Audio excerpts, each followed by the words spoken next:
हो जाए, ठीक है, स्टार्ट हो गया।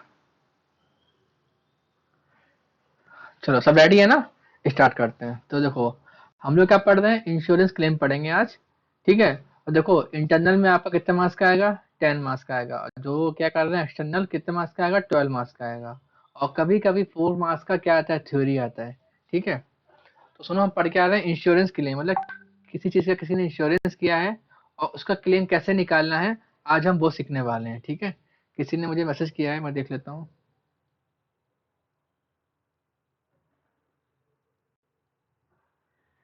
क्या है, सना तुम्हें पता है, तो तुमको पकड़ के बहुत बड़ी वाली हो तुम। अभी करना था तुमको ये मैसेज, ये चलो स्टार्ट करते हैं।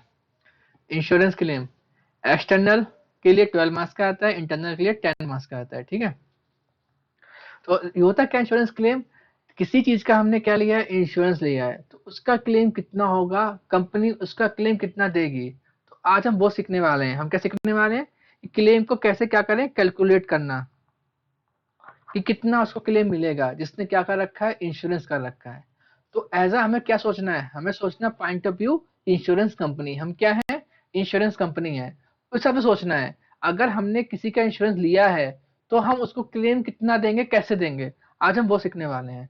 और इंश्योरेंस किसका होता है, देखो जब भी कोई बंदा क्या करता है, कोई बंदा क्या करता है, एक नया बिजनेस करता है, स्टार्टअप है उसका, उसका स्टार्टअप बिजनेस है ना, तो हर कोई चाहता है सेफ्टी। कल क्या हो, कल क्या हो क्या ना हो पता नहीं, भविष्य किसी ने देखा नहीं है। तो ये क्या करता है, ये प्लांट एंड मशीन खरीद लेता है। ये सब क्या है, प्लांट एंड मशीन। और साइड में ये क्या है, ये एसी, टीवी, फ्रिज, जो भी होता है ना, जो भी लगता है बिजनेस में, वो है। तो इनको हम लोग क्या बोलते हैं, फर्नीचर। और ये क्या है, प्लांट मशीन। इससे क्या बनता है, इससे बनता है रॉ मटेरियल, मतलब स्टॉक बनता है। रॉ मटेरियल कहाँ जाता है, प्लांट एंड मशीनरी में, फिर क्या बनता है, स्टॉक बनता है। तो ये क्या है, ये स्टॉक है। और ये क्या है, प्लांट एंड मशीनरी है। और ये पूरी क्या है, ये पूरी क्या है, ये पूरी है बिल्डिंग, ठीक है। ये 4 या 5 फैक्टर रहते हैं जिनसे हमारा बिजनेस चलता है, ठीक है। पहला हमारा क्या चलता है, पहला मेन क्या होता है, बिल्डिंग या लैंड, बोलो एक ही बात है, ठीक है। फिर मशीन खरीदते हैं, फिर रॉ मटेरियल खरीदते हैं, और उसके बाद, एक बार होल्ड करना, कॉल आ रहा है यार।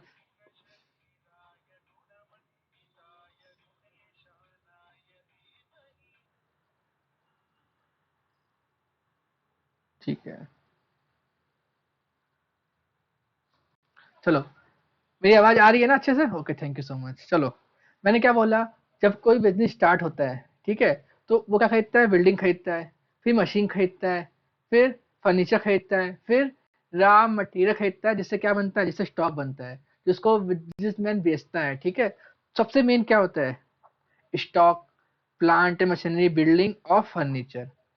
अब अगर किसी कारणवश कुछ घटना घट जाए, कोई इंसिडेंट हो जाए, तो सब क्या हो जाएगा, डिस्ट्रॉय हो जाएगा।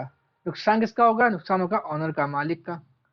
तो उस डर की वजह से इंश्योरेंस कंपनी क्या बोलती है, सर आप इन सब का क्या कर लो, इन सब का क्या करवा लो, इंश्योरेंस करवा लो। किनका, इन सब का, इन सब का क्या बन जाएगा, इंश्योरेंस करवा लो। तो हर कंपनी, हर बिजनेस में क्या करता है, बिल्डिंग का, फर्नीचर का, स्टॉक का, प्लांट एंड मशीनरी का क्या करता है, इंश्योरेंस करा लेता है। ताकि कल को कोई भी घटना घट गई, अनहोनी कल भी हो, कुछ भी हो गया ना, तो इसका कोई लॉस नहीं होगा। सारा पैसा कौन भरेगी, इंश्योरेंस कंपनी भरेगी। मान लो किसी कारण बस आग लग गई इस फैक्ट्री में या इस बिजनेस में, तो सब कुछ जल जाएगा, स्टॉक भी जल जाएगा, प्लांट एंड मशीनरी भी जल जाएगा, फर्नीचर भी जल जाएगा, और बिल्डिंग भी जल जाएगा, ठीक है। तो ये सब जलने के बाद इंसान रिकवर नहीं कर सकता इतना बड़ा लॉस। वो बेचारा क्या हो जाएगा, इंस्टॉलमेंट हो जाएगा, दिवालिया हो जाएगा उसका। इसलिए क्या करता है वो, इन सबका कर लेता है इंश्योरेंस, ठीक है। तो अब हमारे सिलेबस में क्या है, हम टी वाई बी कॉम पढ़ रहे हैं, हमारे सिलेबस में सिर्फ स्टॉक का है। इसका भी इंश्योरेंस होता है बट हमारे सिलेबस में नहीं है। इसका भी इंश्योरेंस होता है बट हमारे सिलेबस में नहीं है। इसका भी क्या होता है, इंश्योरेंस होता है बट हमारे सिलेबस में नहीं है। हमारे सिर्फ क्या है, सिर्फ स्टॉक, यानी जो स्टॉक आग से जल गया है ना, उस पे कितना क्लेम मिलेगा, वो हमें सीखना है, ठीक है, ये हमारे सिलेबस में है, ठीक है। तो हमने आपका बैकग्राउंड क्लियर कर दिया है कि किसका सीख रहे हैं हम लोग, स्टॉक का। क्योंकि बाद में आप बोलोगे सर स्टॉक तो जलता ही है, साथ में बिल्डिंग जलती है, उसका क्या करेंगे, क्योंकि बिल्डिंग का अलग है कॉन्सेप्ट, बिल्डिंग का अलग क्या है, अकाउंटिंग होता है, वो हमारे सिलेबस में नहीं है। हमारे साथ क्या बोला गया, जो स्टॉक जल गया है उसका क्लेम कितना मिलेगा, हमें वो सिखाना है आपको, ठीक है। चलो, तो यानी कि जो स्टॉक का इंश्योरेंस करवाया है इंश्योरेंस कंपनी से, कल को स्टॉक जल गया तो इंश्योरेंस कंपनी से क्या देगी, कंपनसेशन देगी, किसका, स्टॉक जलने का, ठीक है। तो वो हमें निकालना है कंपनी कितना कंपनसेशन देगी, वो हमें निकालना सीखना है, ठीक है। अब देखो हम क्या पढ़ रहे हैं, हम पढ़ रहे हैं इंश्योरेंस क्लेम।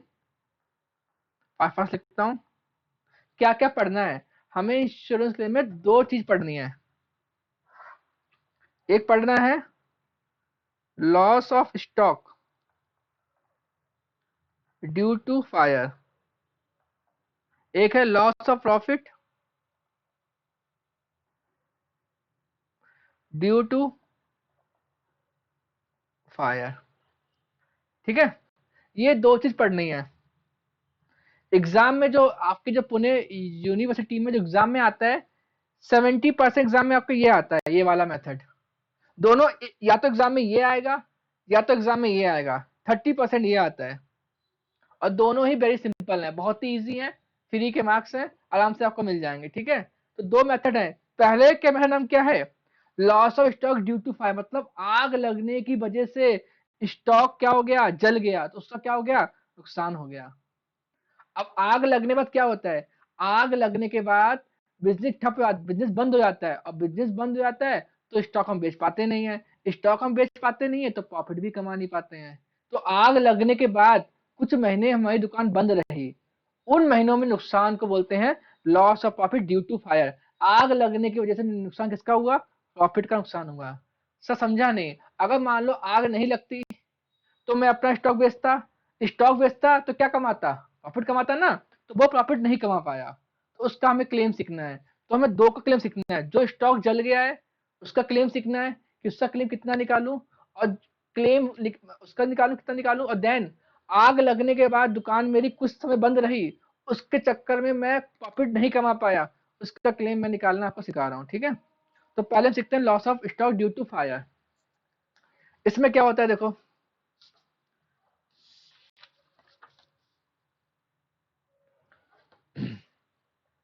पहले हम आपका कुछ क्लियर कर दे कॉन्सेप्ट। एक मान लो ये फैक्ट्री है, ठीक है, ये क्या है, फैक्ट्री है, मतलब बिजनेस है। यहाँ पे क्या रखे हैं, स्टॉक रखे हैं, कितने रखे हैं, 10। मैं ऐसा एग्जांपल दे रहा हूँ, स्टॉक तो लाखों में होते हैं, बट मेरे एग्जांपल में 10 स्टॉक है। अब फैक्ट्री में क्या लग गई, फैक्ट्री में आग, पहले हाँ सुनो, ये फैक्ट्री था, इसने स्टॉक का क्या कर लिया, इसने स्टॉक का क्या करा लिया, इंश्योरेंस करा लिया, ठीक है, इंश्योरेंस करा लिया। अब फैक्ट्री में क्या लग गई, आग लग गई, आग लग गई, ठीक है। जैसी आग लग गई, आग फैक्ट्री में धुआं आने लगा, तो किसी ने कॉल कर दिया मालिक को, तो मालिक दौड़ते हुए कहाँ पहुंच गया, मालिक और उसके कुछ नौकर कहाँ पहुंच गए, दौड़ते हुए फैक्ट्री पहुंच गए। तो मालिक क्या किया, अंदर घुस के उसने 3 स्टॉक बचा लिए। कितने स्टॉक बचा लिए, 3 स्टॉक, कितने स्टॉक दे, 10। तो मालिक अंदर घुस के कितने स्टॉक बचा लिया, 3। बताओ कितने स्टॉक जल गए, 7 स्टॉक क्या हो गए, फायर हो गए, मतलब जल गए, ठीक है। अब मैं पूछता हूं कितना नुकसान हुआ, 7 स्टॉक का, 10 स्टॉक का, आंसर दो। मैंने पूछा कितना नुकसान हुआ, 7 गुड्स का या 10 गुड्स का, ठीक है, 7 7, ओके गुड, वेरी गुड। अच्छा, जो स्टॉक अंदर घुस के 3 बचा लिया, इसको बोलते हैं सेल्वेज, इसको क्या बोलते हैं, सेल्वेज। समझ में आया कि नहीं आया, पक्का। अब बताओ आग लग रही है, आग लगते वक्त क्या होगा, बिल्डिंग जल जाएगी, सब कुछ जल जाएगा। तो इसने फटाक से फोन किसको कर दिया, वो क्या नाम बोलते हैं उसको, फायर ब्रिगेड फोन कर दिया, किसको कर दिया, फायर ब्रिगेड कर दिया। और फायर ब्रिगेड की गाड़ी आ गई, और उसने पूरा क्या डाला, पानी डाला। और बाद में इससे कितने रुपए लिए, 2,000 रुपए लिए, कितने रुपए लिए, 2,000 रुपए, किसने लिए, फायर ब्रिगेड की कंपनी ने 2,000 रुपए लिए, किससे, फैक्ट्री के ऑनर से। तो इसने क्या किया, इसने आग को बुझाया। तो जो इसने पैसे लिए उसको बोलते हैं fire fighting expenses, fire fighting expenses किसने पे किए? ऑनर ने। अभी इंश्योरेंस कंपनी नहीं आई है, अभी मैं सर फर्स्ट फेज की बात कर रहे हैं, ठीक है। देखो 10 स्टॉक था, कितना स्टॉक था जब आग लगी, ठीक है। Stock on date of fire, जब दुकान में आग लगी, जब बिजनेस में आग लगी, तब कितना स्टॉक था? 10। ऐसा आपको ऐसे एग्जाम में लिखना है। आग कब लगी? जब जब दुकान में या ऑफिस में आग लगी, तब कितना स्टॉक था? 10। मैं दुकान के अंदर गया, मैं दुकान के अंदर गया और मैंने 3 स्टॉक निकाल लिए, तो उसको क्या बोलते हैं? सैल्वेज। स्टॉक सेव करने को क्या बोलते हैं? सैल्वेज। तो ये क्या होगा? लेस होगा, कितना? 7। तो 7 स्टॉक क्या हुआ? इसे बोलते हैं loss on stock due to fire. इस 7 क्या बोलते हैं हम लोग? Loss on stock due to fire. आग लगने की वजह से 7 स्टॉक क्या हो गए? जल गए, लॉस हो गए। ये 10 लॉस नहीं हुआ। 10 कौन सा स्टॉक है? जब आग लगी तब दुकान में, जब सॉरी दुकान बोल रहा हूँ, तब ऑफिस में कितने था? 10 स्टॉक था। फिर मैं आग लगने के बाद तुरंत घुस गया उसके अंदर और 3 स्टॉक निकाल लिए, उसे क्या बोलते हैं? सैल्वेज। तो कॉमन सेंस वाली बात है ना। 10 थे, जले कितने? सर जले 7, वो तो लिखा मैंने यहाँ पे। लॉस कितना हुआ? 7 का, उसे क्या बोलते हैं? Loss on stock due to fire. आग लगने की वजह से ये स्टॉक जल गया, लॉस हो गया, ठीक है। और फायर फाइटिंग एक्सपेंसेस, ठीक है। अब ये क्या बोलेगा? ऑनर, ऑनर बोलेगा इंश्योरेंस कंपनी को, देखो अगर मैं अंदर ना घुसता, अगर मैं अंदर ना घुसता तो 3 स्टॉक नहीं बचते, तो आपको पूरे 10 स्टॉक का क्लेम देना पड़ता। किसने बोला? ऑनर ने बोला इंश्योरेंस कंपनी को कि अगर मैं अंदर ना घुसता तो पूरा 10 स्टॉक जल जाता, और 10 का क्लेम आप पे करते तो आपके लिए क्या होता? खर्चा होता एक्स्ट्रा, ठीक है। मैं, ये मेरी ईमानदारी थी, मुझे पता था कि मैं इतना स्टॉक बचा लूंगा, मैं ज्यादा अंदर नहीं घुसा, जो स्टॉक बाहर रखा था उतना मैं निकाल के ले आया। कितना निकाला? निकाल आया। तो इंश्योरेंस को बोला ठीक, अच्छी आपने, अच्छा किया, हमारा ही फायदा किया और आपका नुकसान बच गया, ठीक है। जो आपने आग बुझाने में खर्चा किया है वो हमसे ले लो, ठीक है। कौन बोल रही है? Insurance company. क्योंकि अगर ये आग बुझाता नहीं तो और माल जल जाता। अब मान लो कि जो स्टॉक जला है, कोई आधा अधूरा स्टॉक जला होगा, तो इंश्योरेंस क्या करेगी? वो स्टॉक घर ले जाएगी अपने, उसका रॉ मटेरियल या भंगार बेच देगी, ठीक है। तो जो उसने बुझाया है आग, उसके लिए किसने पैसे पे किए? ऑनर ने। तो ऑनर क्या क्लेम करेगा कि भाई ये खर्चे का पैसा भी तुम ही दोगे। कौन देगा? Insurance company. अगर मैं ये इसको, मैं गाड़ी को ना बुलाता तो ये पानी नहीं डालता, और पानी नहीं डालता तो सब कुछ जल जाता, और आपको पूरा क्लेम देना पड़ता। किसको? इंश्योरेंस कंपनी को। तो ये खर्चा कौन पे करेगा? इंश्योरेंस कंपनी, ठीक है। तो यहाँ पे ऐड करना है फायर फाइटिंग एक्सपेंसेस, जो भी हो। कितना खर्च किया उसने? मान लो उसने 1000 रुपए खर्च किया, मान लो, तो यहाँ पे 1000 रुपए ऐड करना है। ये अमाउंट मैंने क्वांटिटी में दिया है, प्राइस में नहीं दिया है, ठीक है। और ये रुपीज में है, ठीक है। सिर्फ क्या समझना है? सैलवेज को लेस करना है, फायर फाइटिंग खर्चों को ऐड करना है। सैलवेज को लेस करना है, खर्चे को ऐड करना है। आपको सिर्फ माइंड में ये डालना है, बस। ये हमने आपका बैकग्राउंड क्लियर कर दिया, और कुछ भी नहीं है इसके अंदर, ठीक है। अब ये जो स्टॉक जल गया है ना, ये कैसे निकालेंगे?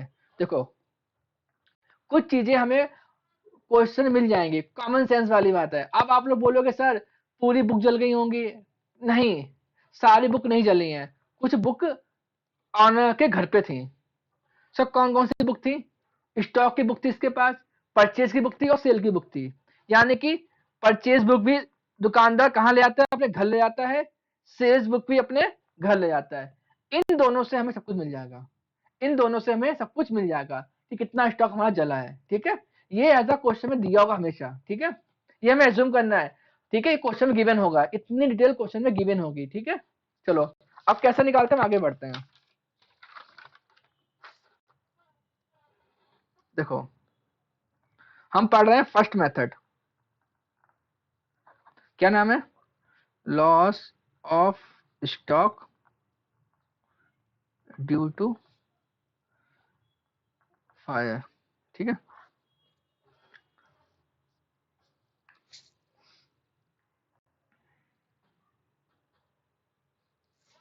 ठीक है, तो हम क्या बनाएंगे? हम बनाएंगे प्रीवियस ईयर का ट्रेडिंग अकाउंट। प्रीवियस ईयर का क्या बनाएंगे? Trading account. पिछले साल का ट्रेडिंग क्यों बनाएंगे? क्योंकि जो पिछले साल का क्लोजिंग स्टॉक होगा वो इस साल क्या बन जाएगा? Opening stock. जो पिछले साल का जीपी होगा वो भी इस साल का जीपी होगा। कॉमन सेंस वाली बात है कि नहीं है? प्रीवियस अगर ट्रेडिंग अकाउंट से बहुत सारी हमें हेल्प मिल जाएगी। किसको मिल जाएगी? इंश्योरेंस कंपनी को।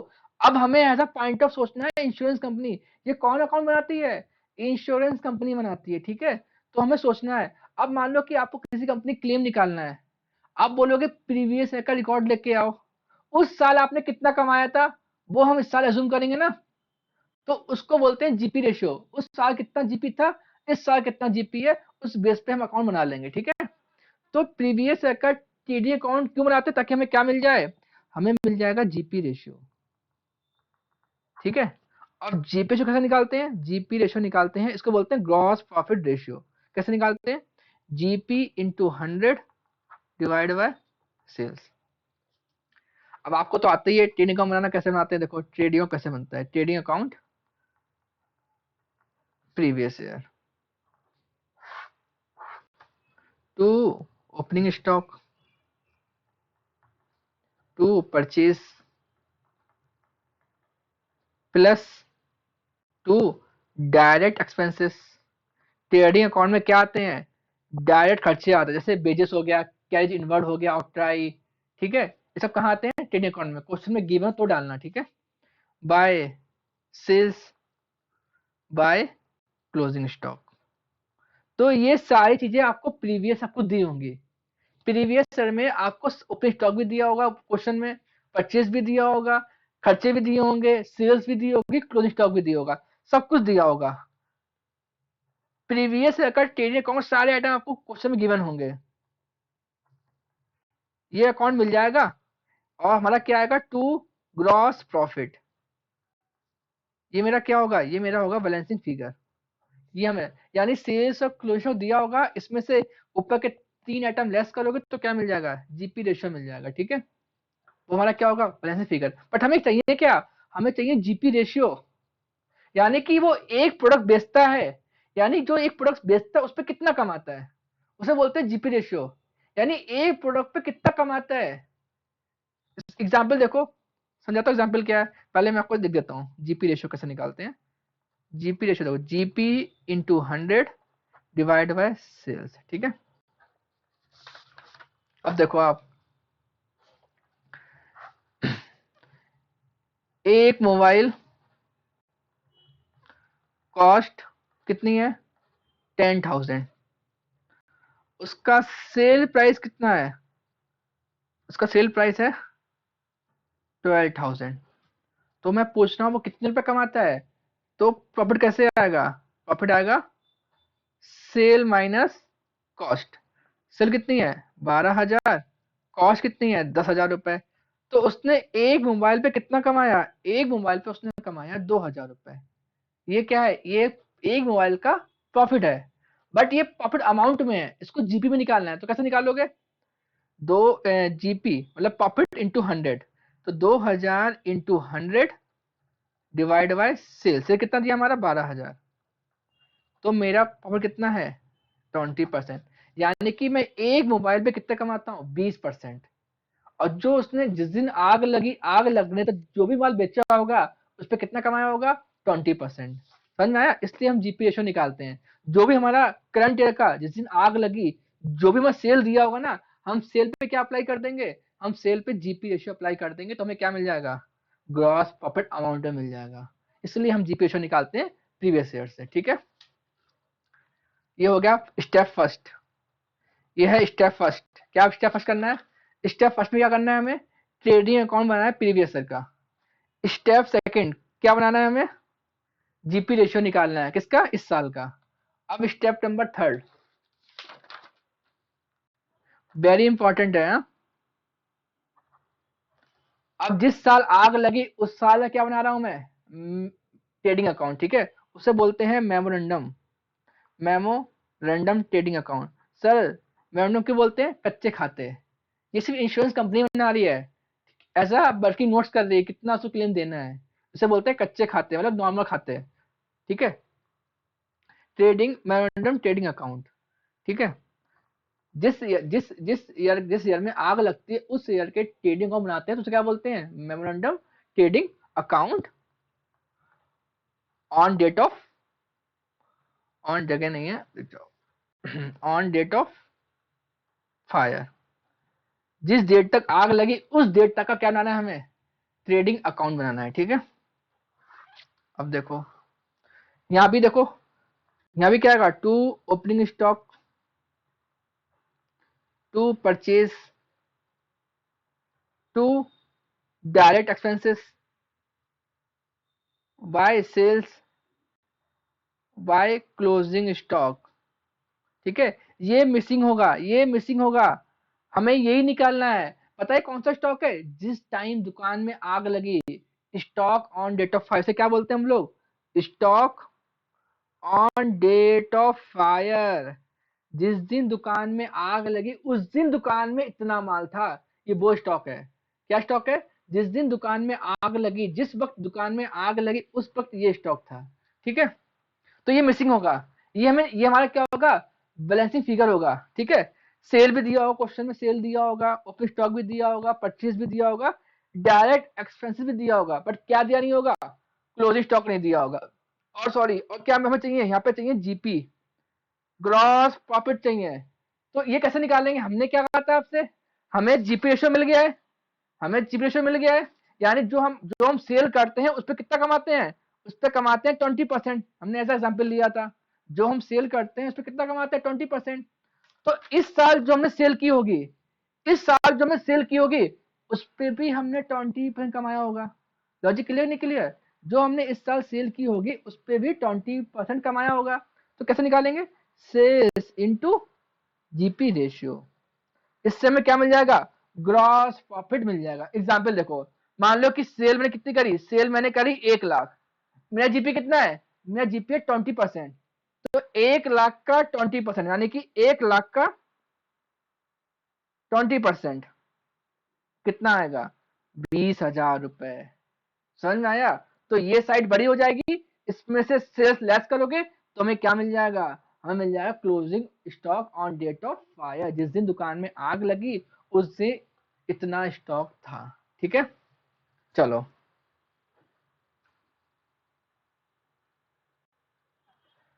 ठीक है।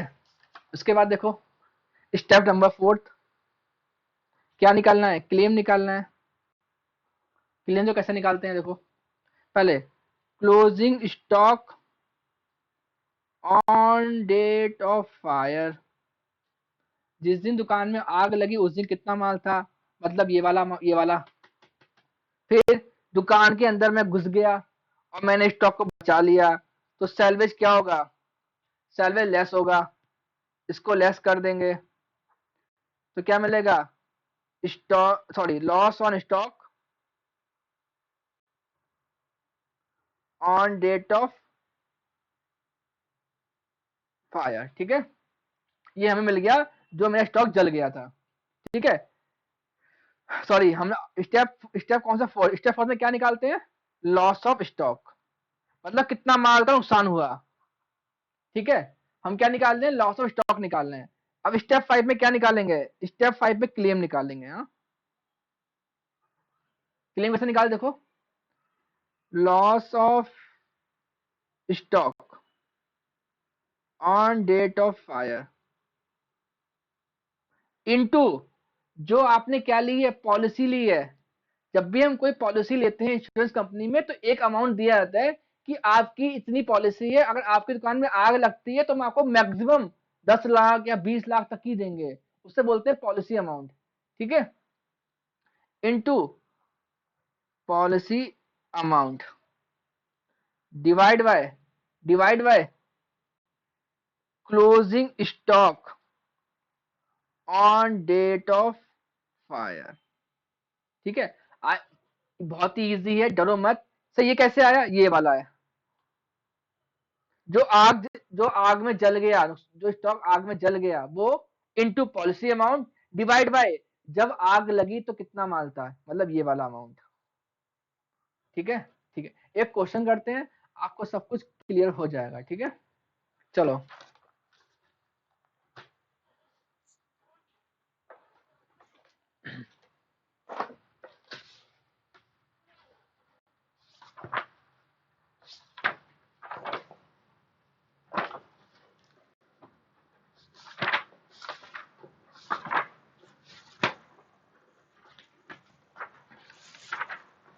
सब लोग बुक निकाल लो, ठीक है।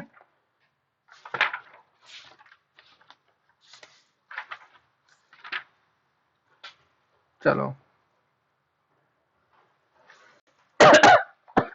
आज हम सिर्फ 2 क्वेश्चन करेंगे, क्वेश्चन नंबर 2 और 3, और 1 होगा होमवर्क, ठीक है।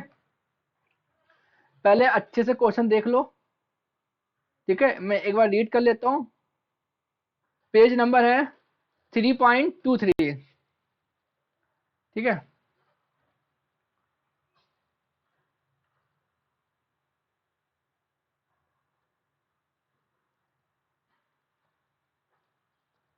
थ्री पॉइंट टू थ्री, हाँ। जिसके पास टेक्स्ट बुक होगा तो उसका अलग होगा पेज, ठीक है। ये शायद हाँ सेम है, जेरोक्स सही है, ठीक है। चलो अब मैं पढ़ता हूँ क्वेश्चन, ध्यान से सुनना, ठीक है। अगर आपको ब्लर दिख रहा है तो ध्यान से सुन लेना क्वेश्चन, उस हिसाब से देख लेना। A fire occurred in the business premises of Mumbai trader, यानी मुंबई ट्रेडर में क्या हुआ, आग लग गई। कब लगी, on 15 October 2014, from the following particular ascertain the loss of stock and prepare claim. उसने क्या बोला, आपका स्टॉक कितना लॉस हुआ वो निकालना है, मतलब स्टेप नंबर 4, और उसका क्लेम कितना होगा स्टेप नंबर 5। तो हमें कितना माल जल गया वो निकालना है, और क्लेम कितना होगा वो निकालना है, ठीक है। ये कुछ डेटा गिवन है। अभी हमें क्या देखना है, हमें देखना है कौन सा ईयर है, यानी अकाउंटिंग ईयर है या कैलेंडर ईयर है। तो उसके लिए आपको सबसे अच्छा आइडिया है ओपनिंग स्टॉक और क्लोजिंग स्टॉक देख लो। ओपनिंग स्टॉक जनवरी का दिया है, क्लोजिंग स्टॉक दिसंबर का दिया है, तो यानी यहाँ पे कौन सा अकाउंटिंग यूज हो रहा है, कैलेंडर ईयर यूज हो रहा है, ठीक है। आग कब लगी, आग लगी 15 अक्टूबर 2014 को, यानी ये मेरा क्या है, करंट ईयर है, यानी कि मेमोरेंडम ईयर। जिस दिन आग लगी उसे मैं क्या बोलता हूँ, उसे मैं बोलता हूँ करंट ईयर, जिस दिन आग लगी, ठीक है। तो आग कब लगी, 15 अक्टूबर 2014, ठीक है। अब तो कैसे करता हूं मैं, देखो मैं एज अ,